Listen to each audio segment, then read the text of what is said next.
Indian hackers ने Canada के army के अकाउंट को सिस्टम को हैक कर लिया। A group of hackers in India is claiming responsibility for a recent string of cyber attacks on the federal government. वो Trudeau को मिलकर बेइज्जत कर रहे हैं और अब तो इतना बेचारा बेइज्जत हो चुका है कि माफी तक मांगने की नौबत आ गई और ये तो होना ही था। रशिया ने अभी स्टेटमेंट इस टाइम में दी है, डिप्लोमेटिक वे में उन्होंने बात किया कि भाई कनाडा सॉरी करे। क्या कहना चाहेंगे कि दुनिया के बड़े कंट्रीज जो उनसे हैं वो इंडिया के साथ खड़े हैं और कनाडा इस टाइम परेशानी के आलम में नजर आ। उनको पता है कि इंडिया की इस टाइम पावर क्या है। अमेरिका जिसके आगे झुक गया है ना, तो समझ लो उस देश का नाम भारत ही है, कोई और नहीं है। भारत में एक से एक हैकर है, इसमें कोई शक नहीं। मैं तो यही कहूँगा कि इंडिया के ज्यादा पावरफुल होंगे, एज इनके वो ज्यादा स्किल्ड होंगे। तो इंडिया की इसमें जो है मोनोपोली है पूरी दुनिया में। वो जब चाहे कहीं भी चाहे कुछ भी हैक कर सकता है, किसी का भी डेटा निकलवा सकता है। इसकी ग्रिप है इंडिया में। इंडिया जो है वो आईटी में बहुत ज्यादा आगे है,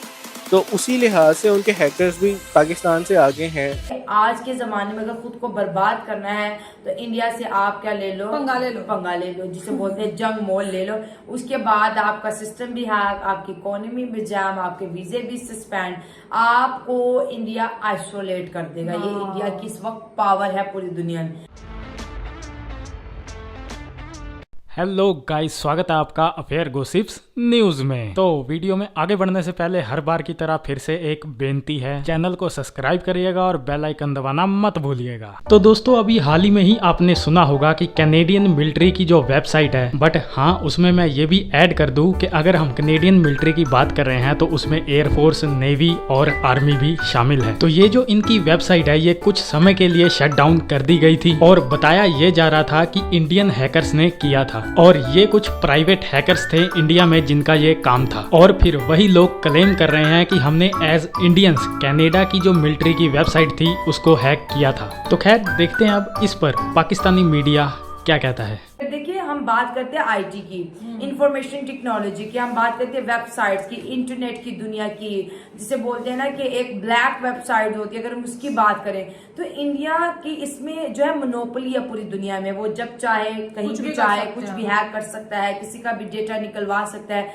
इसकी ग्रिप है इंडिया में। तो उसने कनाडा में बैठ के इंडिया से कनाडा में उनके जो आर्मी के जितनी भी वेबसाइट थी, स्पेशली एयरफोर्स की बात की जाती, वो सारा डेटा जो है हैक कर लिया था। खैर कनाडा ने रिकवर कर लिया। बात ये नहीं है कि रिकवर किया कि नहीं, बात ये देखिए कि इंडियन हैकर्स की जो है अप्रोच कहां तक है कि वो उनके ऑफिशियल्स गवर्नमेंट के अकाउंट हैक कर रहे हैं इंडिया में बैठे। जैसे उन्होंने देखा लोकेशन इंडिया की आ रही थी, तो इंडिया तो हैक कर सकता है, इंडिया को तो बड़ा लेकिन फिर भी वो हमारा उंगली नहीं उठा सकते। लास्ट टाइम हमने देखा था कि हमारा जो यहाँ पर जो सिस्टम था, स्पेशली बड़े बड़े जो सियासतदान थे, रिकॉर्डिंग करवा ली, इनका जो था सिस्टम हैक हो गया था और उसके बाद उसकी भी लोकेशन ऐसी आ रही थी कि किसी ने हैक कर लिया, मुल्क से बाहर कोई हैकर बैठा हुआ है। तो ये जो बड़ी मास्टरमाइंड होता है किसी के सिस्टम को हैक करना, उसका डाटा जो है कलेक्ट करना, उसको कई मकासद के लिए इस्तेमाल किया जा सकता है। लेकिन ये एक चैलेंज था कनाडा के लिए, कनाडा हार गया इसमें।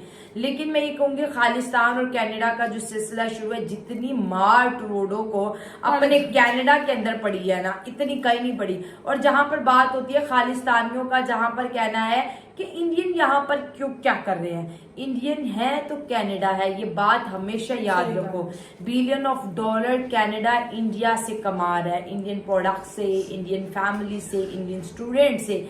इंडिया में तो कनाडा का इतना खास कुछ है नहीं, उन्होंने इसको क्या कर दिया, सस्पेंड कर दिया वीजा को, क्योंकि उनको कोई भी फर्क नहीं पड़ता। कनाडा नहीं कर सकता ना, सिंपल ये चीजें समझने की बात है। और देखें, इंडिया के साथ पंगा नहीं लेना चाहिए। इंडिया के साथ पंगा नोट एक समझदार इंसान उनके फोर्सेस देखते हैं। अभी भी ट्रूडो को चाहिए कि माफी मांग ले, ठीक है, इंसान से गलतियां हो जाती हैं, ट्रूडो माफी मांगेगा ना, अभी उसने मांगी तो नहीं ना, तो उसको चाहिए कि माफी मांग ले, क्योंकि उसके लिए यही बेस्ट है। उनके बैंक भी हैक हो जाने सारा पैसा। अगर वो अपनी कंट्री से मोहब्बत करता है, एक अच्छे प्राइम मिनिस्टर की अगर वो सीट निभा रहा है, तो उसको चाहिए, अगर लोगों का दिल उसने उसी तरह से दोबारा जीतना है, तो जो इसने किया है ना, जो रायता इसने फैलाया, उसको दोबारा समेटना जरा मुश्किल है, लेकिन हो जाएगा। लेकिन ये है ना कि मजीद ताल्लुकात खराब होने से बचा सकता है इसका। अब इंडिया जिस तरह हमें इंडिया ने पेंडिंग डाला हुआ है, अब इंडिया डालेगा कनाडा को पेंडिंग और वहां पर इलेक्शन आने वाले, ऑपोजिशन होगी स्ट्रॉन्ग, और अब ट्रूडो कभी भी प्राइम मिनिस्टर नहीं बन सकता। एक उसकी गलती पूरे कनाडा पे भारी पड़ गई है। दोस्तों ये थी आज की वीडियो, लेकिन यही आखिर पे मैं ये कहूंगी कि आज के जमाने में अगर खुद को बर्बाद करना है तो इंडिया से आप क्या ले लो, पंगा ले लो, जिसे बोलते हैं जंग मोल ले लो। उसके बाद आपका सिस्टम भी हैक, आपकी इकोनॉमी में जाम, आपके वीजे भी सस्पेंड, आपको इंडिया आइसोलेट कर देगा। ये इंडिया की इस वक्त पावर है पूरी दुनिया में। पहली चीज तो ये कि भाई जो कनाडा है वो समझाने की, ये कनाडा की आदत है। कनाडा गलती करेगा, कनाडा कुछ भी करेगा, उसके बाद बोलेगा नहीं हम तो इतने फ्री हैं, हमारे यहाँ कोई भी फ्री है। फ्री ओ भाई, तुम्हारे यहाँ जो फ्रीडम है वो मेरे यहाँ खून खराबे का कारण नहीं बन सकता है। आप ये नहीं कह सकते कि कनाडा बहुत फ्री है इसलिए भारत में खून खराब हो रहा है। Sorry, that is not acceptable. ठीक है, अपना फ्रीडम अपनी जेब में रखो और हमें मत सिखाओ। हम दुनिया की सबसे लार्जेस्ट डेमोक्रेसी हैं यार, हमें मत सिखाओ फ्रीडम ऑफ स्पीच क्या होती है। ठीक है, मुझे ऐसा लगता है कि डॉक्टर एस जयशंकर ने दो टूक शब्दों में कनाडा को उसकी जगह बता दी और उसकी औकात नाप दी है। तो दोस्तों आज की वीडियो में इतना ही, मिलते हैं ऐसे ही किसी नेक्स्ट वीडियो में। तब तक के लिए पीस आउट एंड जय हिंद।